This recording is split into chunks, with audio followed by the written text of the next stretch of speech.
네, 안녕하세요. 장수개미입니다. 다들 아시겠지만 저야 시황이나 이런 것들에는 별로 관심이 없고 흥미도 없는데요. 이 산업에 관한 것이나 기업에 관한 역사와 변화에는 관심이 많습니다. 오늘 이야기해 볼 내용은 저번 주 미국 하원 감독개혁위원회에서 이 3년 동안 조사 끝에 마침내 발표한 의약품 가격조사 최종 보고서에 대해서 한번 같이 볼까 해요. 이 제약바이오 투자에 있어서 산업적으로 중요한 포인트이기 때문에 한번 같이 보시면 투자에 도움이 되실 것 같습니다. 그런데 이거 조금 길어질 것 같으니까 굉장히 재미도 없고요. 그래서 이런 부분에 대해서 별로 관심이 없으신 분들은 빨리 뒤로 가기 버튼을 누르시는 게 제가 봤을 때는 신상에 좋습니다. 네, 열심히 만들어 놓고 보지 말라고 하니까 이것도 아이러니네요.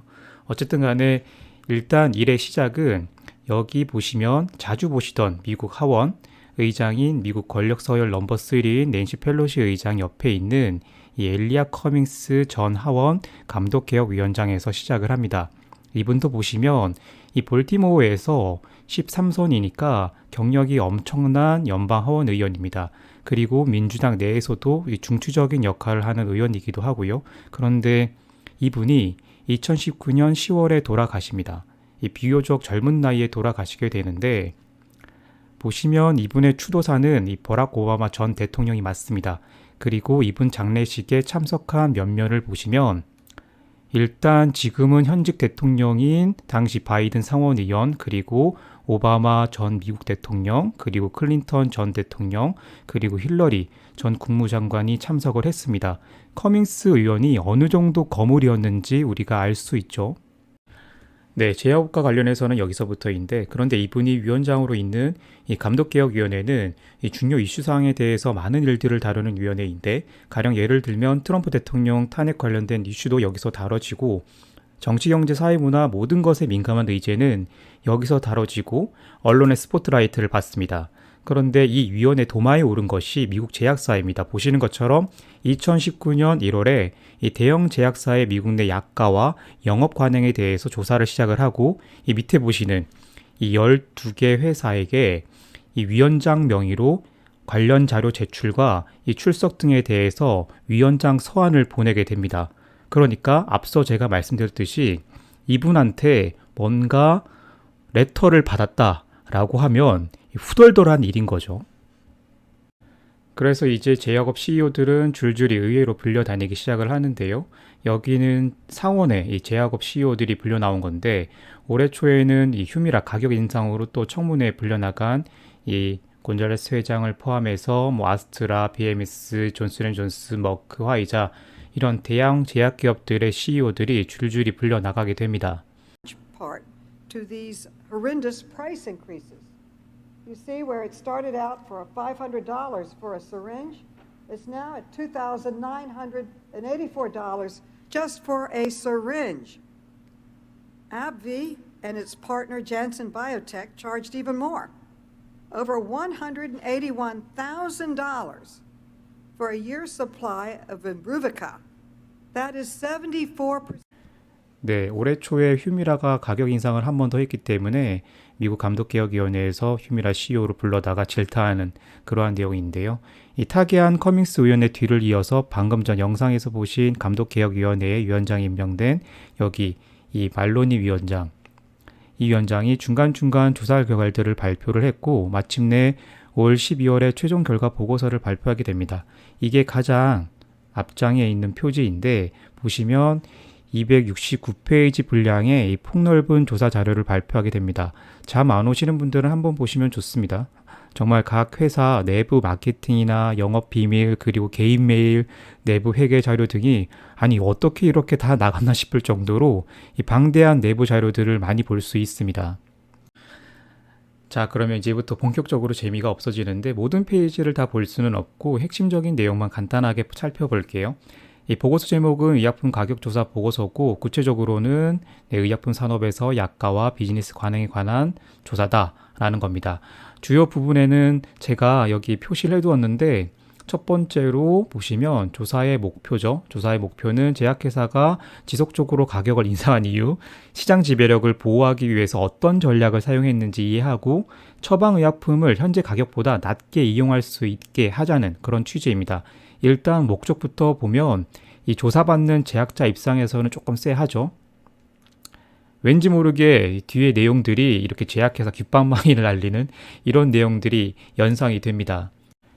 네, 이번 항목을 보시면 일단 미국 하원의 감독개혁위원회가 이를 정말 꽉 깨물고 이 조사를 했다는 게 드러나는데 3년 동안의 조사 기간 동안 일단 내부 자료만 무려 이 150만 페이지 정말 엄청나죠. 그리고 결정적인 직원 제보, 이 직원 정말 잘 해야 돼요. 그리고 5번에 걸친 경영진들의 청문회를 통해서 이 자료를 작성했다고 밝혔습니다. 3번을 보시면 일단 첫 장부터 조지면서 들어가는데 조사 대상이었던 제약회사들은 이 저가 제네릭의 경쟁을 지연시키기 위해서 이 수단 방법을 가리지 않았고 그러는 와중에 끊임없이 가격을 또 인상했다라고 합니다. 그리고 4번에 진짜 열받는 거죠 이게. 네, 약가를 인상하는 와중에 특히나 유독 우리나라 이 미국에서만 비쌌다. 이러한 이유는 우리의 의료 시스템이 이러한 터무니없는 가격과 이 반경쟁적인 행위를 허용했다고 했습니다. 보고서가 시작부터 아주 전투적이죠. 다음 장으로 넘어가서 이걸 요약하면 제약회사는 경쟁을 지연시키거나 차단하고 그 와중에 가격을 인상했고 제약회사는 오랫동안 독점권을 확장하기 위해서 이 시스템과 특허권을 조작했고 실제로 조작이라는 단어를 썼어요. 그리고 위원회가 조사했던 모든 회사는 제네릭 경쟁을 억제하기 위해서 반경쟁 전략을 사용했다라고 정리를 합니다. 그런데 이건 좀 제약회사 입장에서 보면 억울하죠. 글을 저런 식으로 쓰니까 이상하게 보일 수는 있지만 비즈니스는 원래 전쟁이고 다른 산업에서도 당연히 자신의 산업과 이익을 위해 힘쓰게 되는데 말이죠. 그러니까 이 보고서 작성 자체가 다른 목적이 있다고 봐야 합니다. 네, 어떤 목적일까요? 같이 보시면 일단 처방약이 비싸서 미국인이 감당하기 힘들다. 그런데 여기서 처방약이란 바로 이 메디케어 파트 D에 해당하는 것이고 연방 정부에서 감당하는 이 예산이 이 상태로 가면은 2026년에는 모두 소진될 것 같다. 그러니까 이 예산을 확 늘려야 한다는 게 결국 요지입니다. 그리고 밑에 보면 대형 제약회사는 연구개발 비용보다 이 주주와 경영진에 훨씬 많은 돈을 지출했다. 했는데 절대적인 규모를 보면 이 주주가 가장 많이 이익을 보게 되어 있습니다. 그런데 이거는 자본주의 시스템에서 정의로운 게 아닌가 모르겠네요. 우리나라는 주주가 이익을 안 보고 오히려 말도 안 되는 상황이 계속 발생하고 있죠. 네, 보고서 요약 페이지 마지막에 보면 드디어 본래 목표로 하는 것이 드러납니다. 뭐냐? 바로 그렇기 때문에 우리는 바이든 행정부가 추진하는 이 빌드백 베러라는 정책을 지지하고 메디케어 파트 D에 약가 협상을 할 수 있는 권리를 부여해야 한다라는 겁니다. 여기까지 딱 보면 미국에서 이제 브랜드 약품의 약가를 인하한다라고 하니까 제약사에게는 타격이구나 할 수 있는데 그 부분에 대해서는 계속 나아가 보겠습니다. 그리고 이제 본문으로 조금 더 들어가면 정말 다양한 자료들이 출몰 하는데 이 다분히 감정적인 자료들도 막 포함이 됩니다. 12개 조사회사의 몇몇 약제들을 가져다가 이 출시 이후 약가 인상 횟수와 이 퍼센티지를 비교를 하는데 이 12개 약들은 출시 이후 무려 250번 정도 약가를 인상을 했고 특히 이 멀린 크롭트 인가 이런 회사는 저도 이에서 어떤 회사인지 모르겠는데 저 회사 이 액타라는 제품은 무려 출시 이후에 10만 % 이상 인상을 했어요. 이게 좀 너무한 거 아닌가 이거. 그래서 한번 도대체 이게 무슨 약이야 하고 한번 봤습니다. 보면 이제는 별거 아닌데 아동 희귀 질환이나 루푸스 그리고 류마티스 관절염이나 다발성 경화증 등에 쓰는 주사제입니다. 최근 들어와서는 좋은 제품들이 많으니까 이 매출액이 그리 크지 않은데 위원회 조사 분석 보고서에는 이 극적 장치가 필요하죠.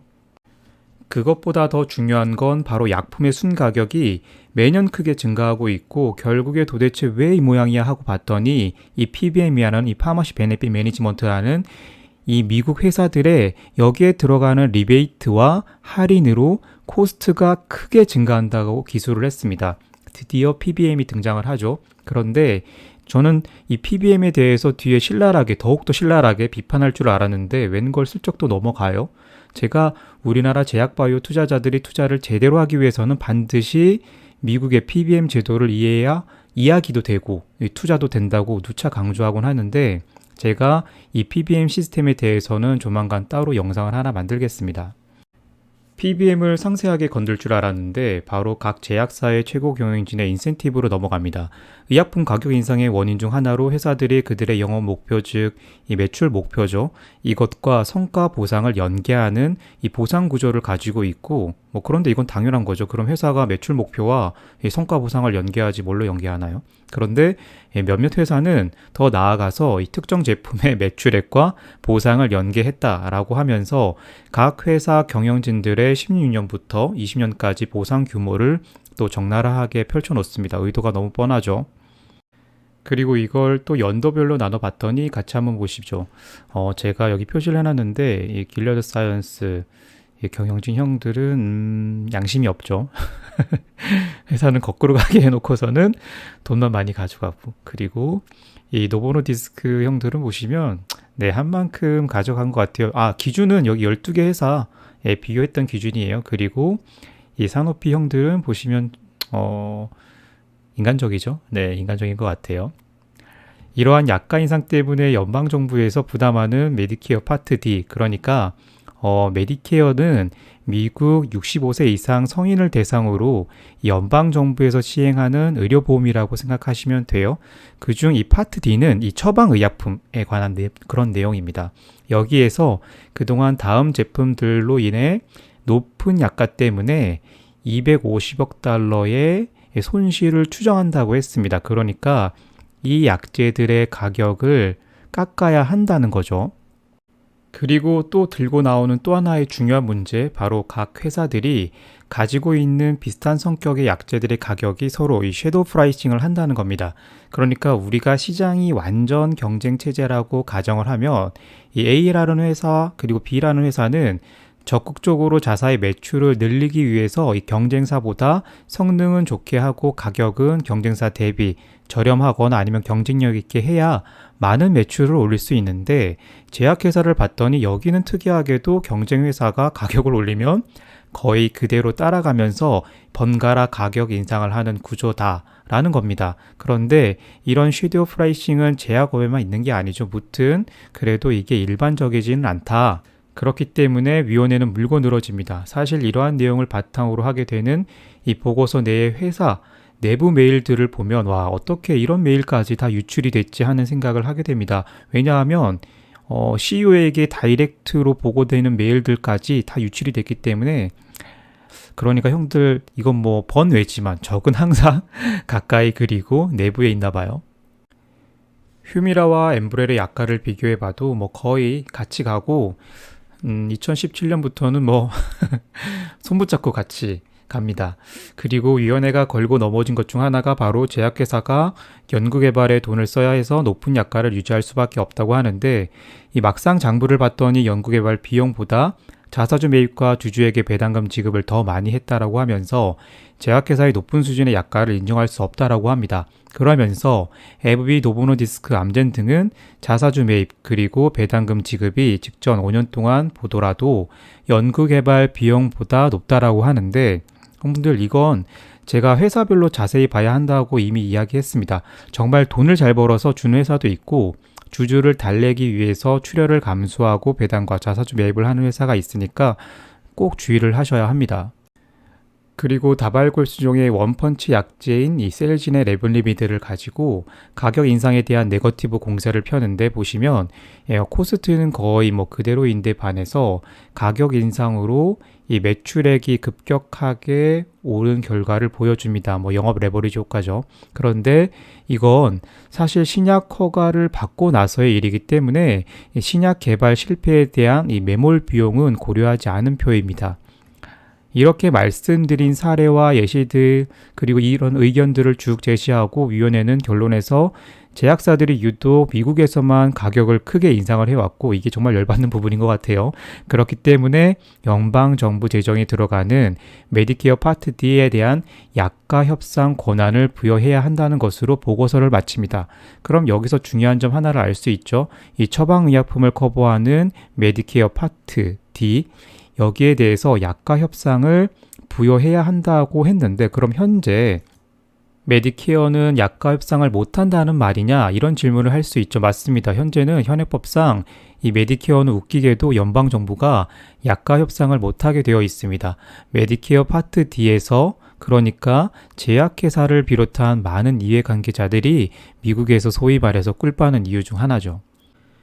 여기까지 보면 이제 연방정부의 예산이 들어가는 65세 이상 노령인구의 처방약 의료보험 커버리지인 메디케어 파트 D가 이제 제약사들과 약가를 협상을 해서 약제비를 줄이겠구나 하는 우려를 하는 게 일반적입니다. 대부분의 제약사가 미국에서 매출의 절반 정도를 올리고 있는데 최대 매출처에서 매출이 빠지게 된 상황이니까요. 그러한 내용들을 포함한 법안이 바로 여기 이 바이든 행정부의 더 나은 미국 재건 법안 빌드 백 베터 액트 이거죠. 여기에 담겨 있고 이 법안이 11월에 하원을 통과를 했습니다. 그런데 이 법안을 자세히 보면 미국의 바이든 행정부는 2,380조 원이라는 막대한 예산을 통해서 이 공적 의료보험을 강화하려 하고 공적 보험의 가입 문턱도 낮추려고 하고 있습니다. 중요한 포인트 중 하나가 또 가입 연령인데 현재 65세에서 이 60세로 조정될 전망입니다. 역으로 생각하면 매출 확대의 기회가 될 수도 있죠. 그것도 한꺼번에 이 수백만 명의 수요가 일시에 생겨나게 됩니다. 또한 가구 기준 일정 수준 연봉 이하의 저소득층과 장애인을 위한 메디케이드도 추가적으로 연방 자금을 수혈해서 이 프로그램을 그동안 적용하지 않던 주들까지 확장하려 하고 있습니다.